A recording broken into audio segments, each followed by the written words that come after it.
నమస్తే, this is Sourya. Welcome to our channel. ఈ రోజు మనతో పాటు సీనియర్ జర్నలిస్ట్ దాము బాలాజీ గారు ఉన్నారు. వారితో మాట్లాడదాం. నమస్తే సార్. నమస్తే. సార్, రష్యాకి చెందిన ఆయిల్ నౌకని అమెరికా వెంబడించి మరి దాన్ని పట్టుకుంది అని చెప్పేసి వార్తలు వస్తూ ఉన్నాయి. సో అంటే ఏంటి సార్, అంటే ఇంకా ఏదో ఇంటర్నల్ డెప్త్ స్టోరీ కూడా ఉంది అని అంటున్నారు. చాలా ట్రిక్కీగా పట్టుకున్నారు. మామూలుగా ఇప్పుడు అంతర్జాతీయంగా ఒక అల్లకల్లోలమైన పరిస్థితిని ట్రంప్ తీసుకొచ్చాడని చెప్పొచ్చు. అంటే అటు వెనిజులా ప్రెసిడెంట్ ని తీసుకురావడం, అట్లాగే కొలంబియాని, మెక్సికోని, క్యూబాని బెదిరించడం, అట్లాగే గ్రీన్లాండ్ నాది, గ్రీన్లాండ్ నాకు కావాలని మాట్లాడడం, దీంతో యూరప్ కూడా ట్రంప్ కి వ్యతిరేకంగా ప్రకటన ఇవ్వడం, ముఖ్యంగా డెన్మార్క్, ఎందుకంటే గ్రీన్లాండ్ ఆటానమస్ రీజన్ కావచ్చు కానీ అది డెన్మార్క్ కంట్రోల్లో ఉంటుంది. సో డెన్మార్క్ కూడా నీదంటే కుదరదు, ఇది మాది, సో బెదిరింపులు మానుకో అని ట్రంప్ కి వాళ్ళు కూడా గట్టిగా హెచ్చరిక చేశారు. మరోవైపు ఈ వెనిజులా ప్రెసిడెంట్ ని ఇలా తీసుకురావడం, అట్లాగే వెనిజులాలో ఉండే 50 మిలియన్ల బ్యారెల్ల క్రూడ్ ఆయిల్ ఏదైతే అదంతా మాదే అని ట్రంప్ చెప్పడం, ఒక రకం వెనిజులాని మేమే పరిపాలిస్తామని చెప్పడం, ఇవన్నీ కూడా అల్లకల్లోనికి దారితీస్తుందని చెప్పొచ్చు. అంటే మామూలుగా ఏదైనా ఒక దేశం మీద చేయాలంటే యుఎన్ కౌన్సిల్, ఐక్యరాజ్య సమితి భద్రతా మండలి పర్మిషన్ ఉండాలి. లేదు ఒక దేశ సార్వభౌమత్వానికి, నేషనల్ సెక్యూరిటీకి ఇంకొక దేశం భంగం కలిగిస్తుందని గట్టి ప్రూఫ్ అన్నా ఉండాలి. ఈ రెండు లేకుండానే ట్రంప్ ఇవన్నీ చేశాడు. కేవలం అది ఒక లెఫ్టిస్ట్ గవర్నమెంట్ అని, లెఫ్టిస్ట్ గవర్నమెంట్ ఎక్కడున్నా కూడా గతంలో కూడా అమెరికా వాటిని సహించేది కాదు. రెండవది ఆయిల్, అక్కడ ప్రపంచంలో అన్ని దేశాల కంటే కూడా అత్యంత విలువైన ఆయిల్ నిల్వలు అక్కడ ఉన్నాయి కాబట్టి వాటిని కైవసం చేసుకోవడానికి డీప్ స్టేట్ అంటారు. అమెరికాలో డీప్ స్టేట్ అంటే అమెరికాలో ఉండే కంపెనీలు కావచ్చు, మాజీ మిలిటరీలు కావచ్చు, సిఐఏ కావచ్చు, వీళ్ళందరినీ కలిపి ఒక డీప్ స్టేట్ అంటారు. వీళ్ళే ప్రెసిడెంట్లని అక్కడ నియంత్రిస్తూ ఉంటారు. ఏ ప్రెసిడెంట్ ఉన్నా డీప్ స్టేటే బలంగా పనిచేస్తుంటుంది. ఈ డీప్ స్టేట్కి ఏ దేశాల్లో ప్రయోజనాలు ఉంటాయి, ఆయా దేశాల్లో తమ కంట్రోల్ని పెట్టుకోవడానికి ప్రెసిడెంట్ను వాడుకొని వాళ్ళకున్న సెక్యూరిటీని, డిఫెన్స్ స్ట్రాటజీని, సిఏఏ లాంటి ఇంటెలిజెన్స్ ఏజెన్సీలను పెట్టుకొని ఆ దేశాల్లో అల్లకల్లోలు సృష్టించడం, వాళ్ళని అక్కడ ఉన్న ప్రభుత్వాలని తొలగించడం, లేదు అది కూడా కుదరినప్పుడు వీళ్ళే డైరెక్ట్గా వీళ్ళు అటాక్ చేసేయడం అనేది ఎప్పటి నుంచో చేస్తున్నారు ఇది. సో ఈ ప్రజెంట్ కూడా ఇరాన్లో కూడా ఇట్లాంటి అల్లకల్లోలమే జరుగుతోంది. ఇరాన్ కూడా త్వరలో ఆక్యుపై చేస్తారని చెప్తున్నారు. అలాగా ఇప్పుడు వెనిజులాని ఆక్యుపై చేసిన తర్వాత రష్యా గట్టిగా ఖండించింది, చైనా ఖండించింది, కొన్ని దేశాలు కూడా ఖండించాయి. అయితే ఓవరాల్గా రావాల్సినంత వ్యతిరేకత అయితే ట్రంప్కి రాలేదు. యూరప్ అంతా సైలెంట్గా ఉంది. ఇండియా లాంటి దేశాలు కూడా ఏదో సన్నాయి నొక్కులు నొక్కాలి తప్ప గట్టిగా ఇది కరెక్ట్ కాదని ఖండించలేదు.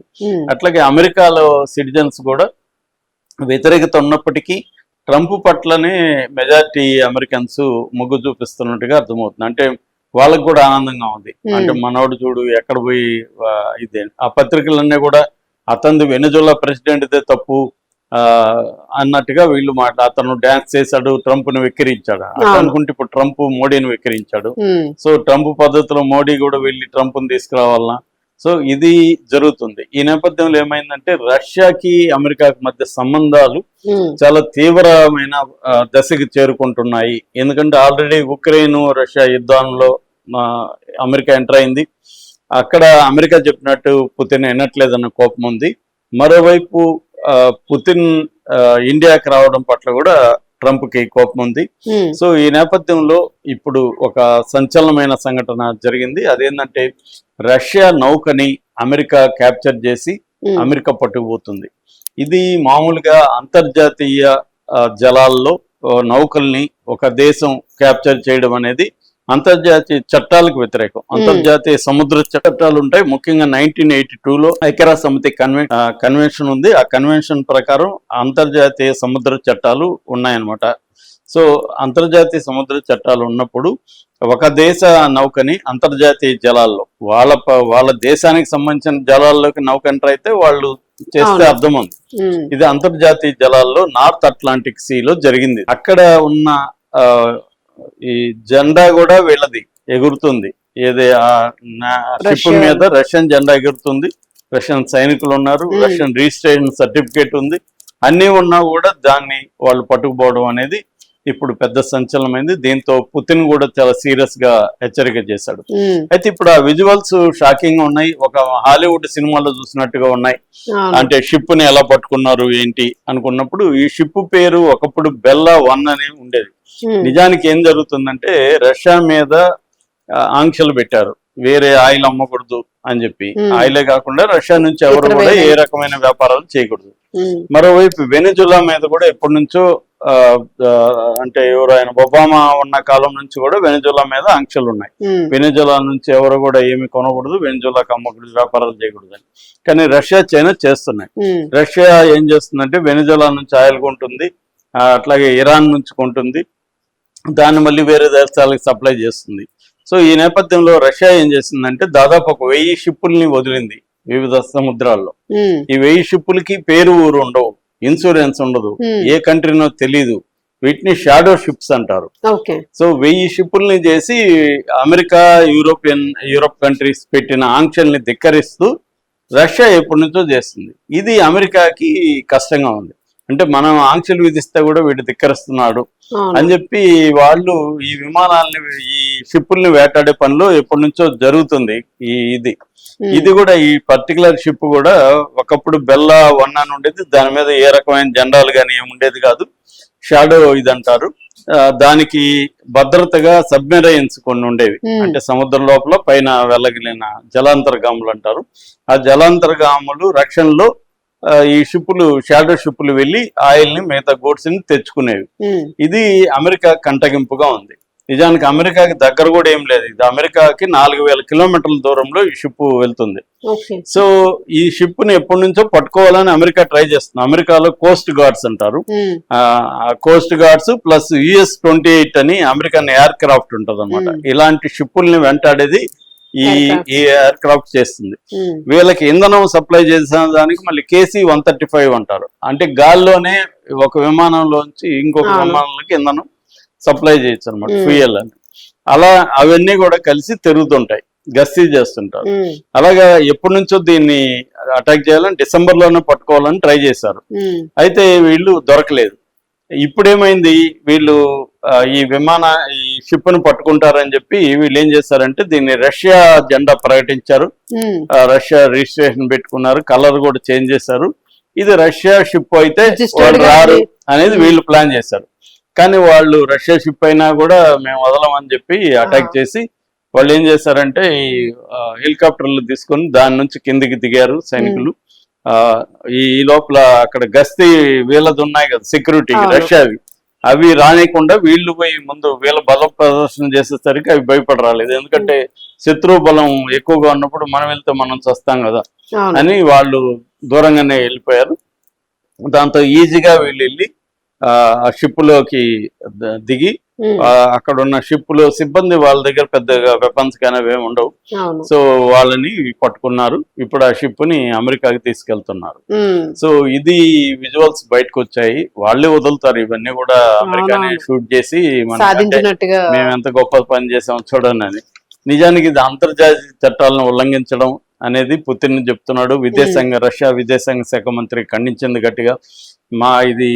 మా షిప్ని ఇలా చేయడం కరెక్ట్ కాదు, అంతర్జాతీయ దీన్ని చట్టాలను ఉల్లంఘిస్తున్నారు, మేము ఒప్పుకోమని వీళ్ళు అంటున్నారు. మరి ఒప్పుకోకపోతే ఏం చేస్తారు? యుద్ధ వాతావరణం. ఎందుకంటే రష్యా దగ్గర అమెరికా కంటే కూడా ఎక్కువగా న్యూక్లియర్ వెపన్స్ ఉన్నాయి. ఎక్కువ వెపన్స్ ఉన్నది న్యూక్లియర్ వెపన్స్ నెంబర్ 1 రష్యానే. అట్లాగే అమెరికాతో పోలిస్తే అనేక విషయాల్లో రష్యా కూడా చాలా స్ట్రాంగ్ గా ఉంటది. మరి ఇప్పుడు ఈ 2 దేశాలు ఢీకుంటే మాత్రం ఖచ్చితంగా వరల్డ్ వార్ వస్తుంది. పైగా ఇప్పుడు అమెరికా ఒకటే చేయలేదు, బ్రిటన్ కూడా చేసింది. ఇక్కడ ఈ ఆపరేషన్ లో బ్రిటన్ కూడా హెల్ప్ చేసింది అనమాట. సో బ్రిటన్ అమెరికా కలిసి ఈ ఆపరేషన్ చేసింది కాబట్టి రష్యా ఇప్పుడు బ్రిటన్ మీద, ఇటు అమెరికా మీద సీరియస్ గా ఉంది, సీరియస్ గా తీసుకున్నారు. ఎందుకంటే ఒక పక్క నువ్వు నీ ఇష్టం వచ్చినట్టు ఆంక్షలు విధిస్తావు, ఆంక్షల్ని బ్రేక్ చేసి వాళ్ళ దేశం బతకాలి కదా. ఆంక్షలు విధిస్తే వాళ్ళ ప్రజలు ఏమవ్వాలి? ఇప్పుడు వెనిజులా కష్టాలకు కారణం ఎవరు? అమెరికానే. అమెరికా ఆంక్షలు విధించింది కాబట్టి అక్కడ అత్యంత ఎక్కువ నిల్వలు ఉన్నప్పటికీ కూడా పెట్రోల్ ఎకనామీ అనేది లేకుండా పోయింది. సో రోజుకు 1 మిలియన్ బ్యారెల్ ఇంధనం కూడా ఉత్పత్తి చేసే పరిస్థితి లేదు అక్కడ. సో దానివల్ల అక్కడ ఎకనామీ కుప్పగొలింది. దాంతో పాటు అక్కడ ఉన్న పాలకులు కూడా కొన్ని తప్పులు చేయడం, దానివల్ల కూడా అది ఇదైంది. దాంతో 80 లక్షల మంది వెనజులా నుంచి బయటకు వచ్చేసారు. అంటే వీళ్ళే ఒక దేశంలో క్రైసిస్ క్రియేట్ చేసి మళ్ళీ ఆ క్రైసిస్ నుంచి నేనే రక్షిస్తానని చెప్పి, అంటే నేనే సమస్య క్రియేట్ చేసి మళ్ళీ నేనే సాల్వ్ చేస్తానని చెప్పి చేసే ఒక కార్యక్రమం అనేది అమెరికా ఎప్పటి నుంచో చేస్తుంది. దాన్ని ట్రంప్ చాలా నిస్సిగ్గుగా అంటే ఒక వీధి రౌడీ లాగా ఛాలెంజ్ చేస్తున్నాడు. ఇప్పుడు అతని జోలికి ఎవరు వెళ్ళాలన్నా భయపడే పరిస్థితి ఉంది. ఎందుకంటే ఇప్పుడు యూరోప్ వెనజులా మీద అటాక్ ఖండించలేదు, కానీ అదే యూరోప్ మీదకి తను వెళ్తున్నాడు. ఇప్పుడు నిన్ననే ఫ్రెంచ్ ప్రెసిడెంట్ ని ఎగతాళి చేశాడు. మాక్రోని ఇట్లా పిలవాలన్నా, మాక్రోని అనాలన్నా, మక్రోని అనాలన్నా, నాకు ఫ్రెంచ్ యాక్సెంట్ ఇష్టము, ఇలాగంతా అతను కామెడీ చేశాడు. తర్వాత ఏమో గ్రీన్లాండ్ నాదంటున్నాడు. గ్రీన్లాండ్ ఇప్పుడు డెన్మార్క్ కూడా ఖండిస్తుంది, యూరోప్ కూడా ఖండిస్తుంది. కానీ యూరోప్ లో కూడా డబుల్ స్టాండర్డ్స్ ఉన్నాయి. వెనజులా మీద దాడి ఏమో ఖండించట్లేదు, యూరోప్ లోని ఒక ప్రాంతం మీద దాడి చేయబోతున్నా అంటే మాత్రం ఖండిస్తున్నాయి. అంటే ఇక్కడ మొత్తంగా ప్రపంచం అంతా ఇవాళ ఏంటంటే ఒక ఆర్డర్ గాని ఒక పద్ధతి గాని లేకుండా ఎవడి బలం ఉంటే వాడిది, ఎవడి ఇష్టం వచ్చినట్టు ఒక రూల్ బేస్డ్ ఆర్డర్ అంటారు, ఆ రూల్ బేస్డ్ ఆర్డర్ పోయి ఇష్టం వచ్చినట్టు మారిపోతున్న ఒక క్రమం మనకు కనపడుతుంది. ఈ నేపథ్యంలో రష్యా కూడా ఇప్పుడు ఏమన్నా అమెరికా మీద సీరియస్ అయ్యి రేపు అమెరికా విమానాలను కొలగొట్టడం, అమెరికా షిప్పులను కొలగొట్టడం ఏమన్నా చేస్తే మాత్రం ఖచ్చితంగా అది అంటే థర్డ్ వరల్డ్ వార్ ఇప్పటికిప్పుడు రాకపోయినా ఒక పెద్ద ప్రమాదం అయితే ఉంది. దీనివల్ల ఇండియా కూడా ఎఫెక్ట్ అవుతుంది. ఎందుకంటే ప్రపంచంలో ఏం జరిగినా ఇవాళ ప్రపంచానికి అంతా ఆ ఎఫెక్ట్ అనేది ఉంటది కాబట్టి ఇండియా మీద కూడా ఎఫెక్ట్ ఉండేది. ఆల్రెడీ ఇక్కడ స్టాక్ మార్కెట్ లో అది కనబడుతుంది. 3 రోజులుగా స్టాక్ మార్కెట్ మైనస్ లో ఉంది. సో దీని ఎఫెక్ట్ ఇండియా మీద కూడా బలంగా పడే అవకాశం అయితే ఉంది.